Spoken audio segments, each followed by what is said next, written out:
Appreciation और honest appreciation में बहुत अंतर होता है या नहीं होता है? और एप्रिशिएट करने में और एप्रिशिएट फील कराने में भी अंतर होता है।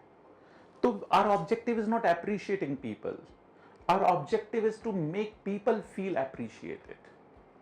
बात में बहुत अंतर है। Our objective is not appreciating people, our objective is make people feel appreciated, कि उनके अंदर जो हमने एप्रिशिएट किया है वो एप्रिशिएशन का फीलिंग जनरेट हो, वो इमोशंस जनरेट हो। इसलिए ये बहुत इंपॉर्टेंट हो जाता है कि वो बात इमोशंस के साथ ही डिलीवर हो। जैसे सुकृति तुम आज बहुत अच्छी लग रही हो, फील आया तुम्हें? क्यों? हाँ, मैंने बोला वर्ड तो मेरे तारीफ के हैं, सुकृति आज तुम बहुत अच्छी लग रही हो, रहने ही देते तो ज्यादा अच्छा था ऐसी तारीफ करने से, तो ना करते तो बढ़िया था, बोल के तो बल्कि और खराब ही लग रहा है, अच्छा तो कुछ लगा नहीं इस बात में। पॉइंट समझ में आ रहा है? तो सिर्फ एप्रिशिएट करना नहीं है, एप्रिशिएट फील कराना, और एप्रिसिएशन ऑनेस्ट होना चाहिए।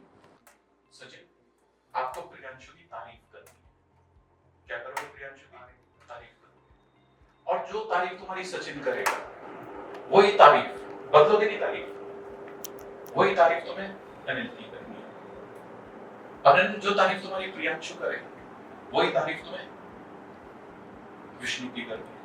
ऐसे करते करते करते करते करते करते फाइनली शिवांगी तुम्हें वही तारीफ जो सचिन ने प्रियांशु की थी, फिर प्रियांशु की सचिन की कर देती है लास्ट में। अनिल भाई, आप बड़े स्मार्ट लगते हो, चश्मा लगा के बात हो ना, एकदम हंसते की लगा के, हाँ, सबको बोलते रहते हो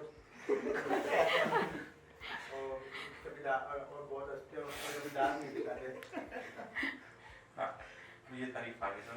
विष्णु भाई, आप चश्मा लगा के बहुत अच्छे लगते हो, और आप क्लास में आते हो तब ऐसे ही टीचर को घूरते रहते हो। आप बहुत स्मार्ट हो। तन्मय भाई, आप चश्मा लगा के बहुत स्मार्ट लगते हो, और आप जब भी क्लास में आते हो सबको घूरते रहते हो, और काफी शांत स्वभाव के हो, और आप हंसते हो तो दांत नहीं दिखते आपके।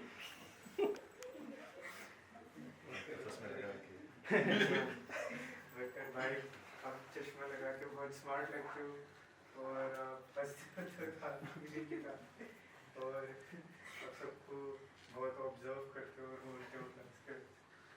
आप चश्मा लगा के बहुत स्मार्ट लगते हो, और क्लास में भी सबको घूरते रहते हो, तो बहुत ही प्यारे हो।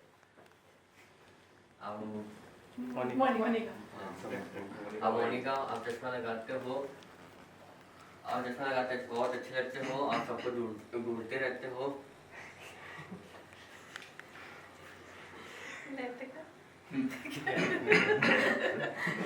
नेकता, तुम चश्मा लगा के बहुत अच्छी लगती हो, आती हो क्लास में सबको घूरती हो, तुम्हारी स्माइल दिखती भी नहीं है। शुक्रिया दीदी, आपकी स्माइल, आप चश्मा लगा के बहुत स्मार्ट लगते हो, आप क्लास में आते हो सबको घूरते रहते हो, आपकी स्माइल दिखती भी नहीं है। शिवानी, तुम चश्मा लगा के आती हो, बहुत स्मार्ट लगती हो, और तुम सबको घूरती रहती हो, तुम्हारी स्माइल हंसती रहती है पर तुम्हारे दांत नहीं दिखते। सचिन तो चश्मा लगाता है बहुत अच्छा लगता है, क्लास में सबको घूरता रहता है, तू हंसता रहता है, दांत नहीं दिखते। तो सबसे पहले हम बुलाएंगे अनिल, फीडबैक देगा विष्णु को। हाँ स्टार्ट। यार विष्णु यार, ये इंग्लिश बोलते हैं ना, काफी अच्छा लगता है यार। आप भी इंग्लिश बोलते हो ना, तो आपकी इंग्लिश काफी अच्छी है, आप क्लास में भी काफी अच्छा बोल लेते हो, आप बाहर जाते हो तो बाहर भी काफी अच्छे से बोलते हो। लेकिन हाँ, कहीं ना कहीं थोड़े से एक दो वर्ड की कमी फील होती है, आप चाहो तो उनमें इंक्रीज कर सकते हैं। और मैं आपको एक छोटा सा सजेशन दूंगा कि आप अपने वोकेब में कुछ इंक्रीज करें। आप वोकेब को ज़्यादा यूज़ करोगे तो आपके आपके आपके इंग्लिश का एरिया ब्रॉड हो जाएगा, और आपका कम्युनिकेशन अच्छा होगा। आप वैसे तो इंग्लिश अच्छी है, लेकिन फिर काफ़ी अच्छा होगा। नेकता, फीडबैक टू अनिल। थोड़े से एक्सप्रेशंस में अच्छा बोलोगे तो अच्छा होगा, मतलब हमें इसको यूज करना। प्रियांशु खड़े हो। हाँ, अब नेकता को फीडबैक दो कि नेकता ने अनिल को कैसे फीडबैक दिया।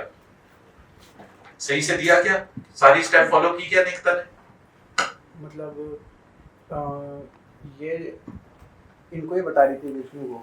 हाँ, पहला तो ठीक है, वो तो मैंने करेक्ट कर दिया कि इसको विष्णु को नहीं अनिल को फीडबैक देना था। इसने जब अनिल को फीडबैक दिया तो अच्छे से दिया क्या? पर नहीं, इन्होंने बस ये बोल दिया कि अच्छा है, सिर्फ ये एक लाइन अच्छा। बोल दी। तन्मय, हम बताओ नेक्ता ने कैसा फीडबैक दिया अनिल को? तो एकता आपकी टोन काफ़ी अच्छी थी और जिस तरीके से आपने दोनों की कॉन्वर्सेशन सुनी, इट वाज क्वाइट नाइस और आपने कोई पॉइंट नहीं मिस किया। One thing I would like to add कि जैसे आपने बताया और आपने बोला, तो उसमें एक एग्जाम्पल का पॉइंट था जो आपने सुना होगा और वो आप ऐड कर सकते थे, तो उससे उनको बेटर समझ में आता और उनका फीडबैक थोड़ा ज़्यादा मतलब प्रोडक्टिव होता। अभी it was a little counter productive क्योंकि आपने बताया बहुत अच्छे से, बस आपने जो क्वेश्चन फॉर्म किया और जो आपने आंसर फॉर्म किया उसमें थोड़ा आपका अप्रोच अलग था, which can be improved over. आओ तन्मय आ गया जो तुम। हाँ मोनिका, तन्मय को फीडबैक दो। मुझे हमने ये वाला तो सोचा ही नहीं था ऐसे हो जाएगा।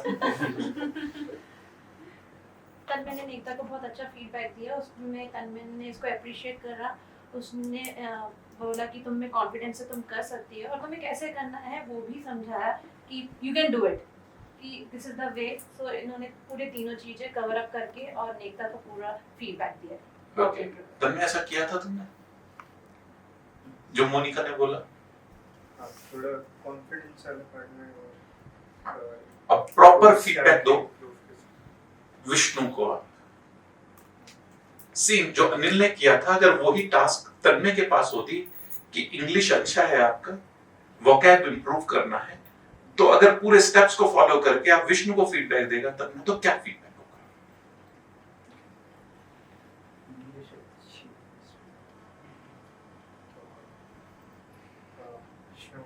और आपसे मैं अभी तक जितने टाइम भी हम लोग क्लास में रहे हैं और साथ में टाइम स्पेंड किया है, आई नोटिस कि आप की मतलब जो हाँ, कॉन्वर्सेशन एक चीज में मैं रोकूंगा, सेंटेंस एक फ्लो में डिलीवर नहीं करता था।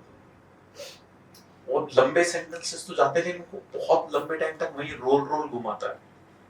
Let's go it in a flow instead of rolling. जैसे भी नेक्ता को फीडबैक भी दिया ना, उसमें स्टेटमेंट को बहुत देर तक रोल घुमाता है, तो कई बार वो जो उसका मेन एसेंस होता है वो डाइल्यूट हो चुका होता है।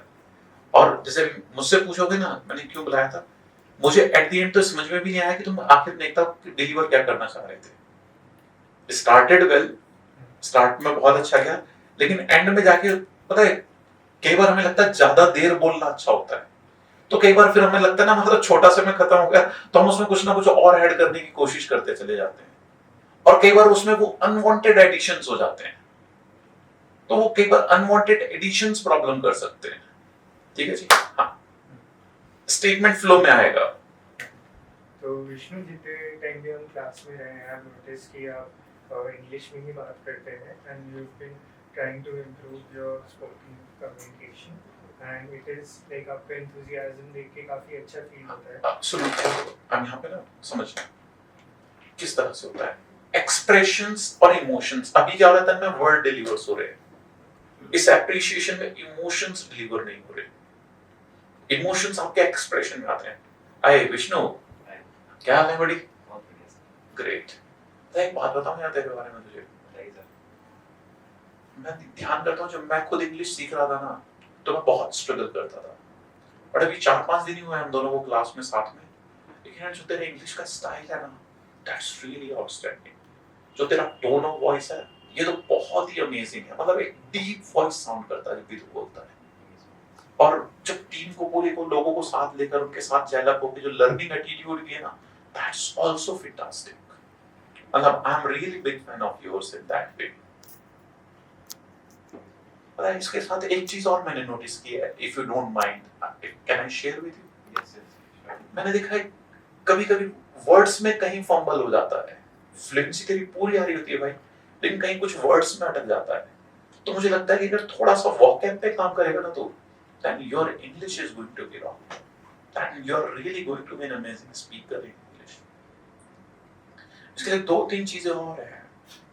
पहला कि भाई जिस तरह से तू कॉर्पोरेट में अपने आप को बिल्ड करना चाह रहा है, मतलब कॉर्पोरेट वर्ल्ड में तेरी जर्नी है, वहां अपने एक रिमार्केबल, तो आज कॉर्पोरेट वर्ल्ड की प्राइमरी लैंग्वेज इंग्लिश हो गई है, और वहां पर जो लोग जो प्रोफेशनल्स हैं वो काफी अच्छे वर्ड्स का उनका सिलेक्शन बहुत अप्रोप्रिएट होता है। तो जब अगर अपनी वोकैब को इंप्रूव करेगा तो कहीं ना कहीं उनके साथ तेरी जो मैचिंग है, उनके साथ जो अंडरस्टैंडिंग है, उनके साथ जो कम्युनिकेशन है, वो तेरा फिर बहुत फाइन हो जाएगा। एंड जो तेरा करंट लेवल है उसको देखते हुए मैं बिल्कुल श्योर हूं कि अगर तूने थोड़े से भी एफर्ट्स डाले वोकैब को इंप्रूव करने में तो विद इन मंथ तो तेरी क्लास हो जाएगी। एंड लास्ट मैंने कोर्स किया था अपने जयपुर में प्रज्ञा इंस्टीट्यूट है, वहां से वहां जो फैकल्टी है, मेंटर है वहां के सौरभ सर, वो वोकैब पे, फ्रेजेस पर, इडियम्स पर, गार्निशिंग पर बहुत अमेजिंग काम करते हैं। वहां आपको बहुत अपॉर्चुनिटी मिलती है अपने आप को प्रोजेक्ट कराने की और बहुत कुछ सीखने की। तो अगर तुम वहां ज्वाइन करेगा ना, definitely they will help you in a big way. So really I am a big fan of your English. Thank you see you soon. So हाँ, मैं ये नहीं कि आप जबरदस्ती मेरी अप्रिशिएशन करें, हाँ, पर्पस इज नॉट दिस कि मैं मेंटर हूं तो यहाँ पर तो इमोशंस डिलीवर हो रहे थे या नहीं हो रहे थे? इमोशंस डिलीवर हो रहे थे या नहीं हो रहे थे? हो रहे थे। बस तब में इमोशंस डिलीवर होने चाहिए। अभी क्या फेस ब्लैंक रहता है, अब जब बोलते हो ना तो वॉइस बिल्कुल, मतलब तुम अपनी वॉइस में तो फ्लक्चुएट कर लेते हो लेकिन फेस में मोनोटनी होता है, फेस पे कोई दूसरा एक्सप्रेशन आता ही नहीं है। और I think you are aware of it. हाँ, तो अब एक्सप्रेसिव होना है, एक्सप्रेशन के साथ बात को डिलीवर करना है। क्योंकि मैं बता के चुका हूं वर्ड्स ड्राई होते हैं। वर्ड्स कैसे होते हैं? ड्राई। मतलब कई लोग तो ड्राई सुनते ड्राई डे में चले जाते हैं। तो इतनी इसकी और कुछ तो कनेक्शन है। बैग भी लेके घूमती है और 7:30 बजे जल्दी में रहती है। जयपुर में 8 बजे बंद हो जाते हैं ना शायद। उसके बाद में भी खुले रहते हैं। अरे खुले रहते हैं क्या? तो पता है। अच्छा 8 बजे 8 बजे बाद वालों की जानकारी लगी तो कांटेक्ट मोनिका। सब चीजों की होनी चाहिए। सचिन कह रहा है कंपनी मिल गई। सुकृति कह रही है बहनों मैं भी आऊंगी। ठीक है, चलो चितन में बस मुझे एक सैंपल देखना है कि यहाँ एक्सप्रेशन के साथ डिलीवर कर दिया। इतना सा सैंपल देखना है। तुम सैंपल दिखाओगे मैं भेज दूंगा, जब तक सैंपल नहीं दिखाओगे मैं रिपीट कराता रहूंगा। सो हाय विष्णु, Hi. और आपके साथ क्लास में रह के और मतलब सर के साथ रह के बहुत अच्छा फील होता है। और आपका जो एंथुजियाज्म रहता है क्लास में वो एकदम अनपैरेलल्ड है। और जितने आप एफर्ट्स डालते हो नई चीज, good good, thank you. Please आ जाइए।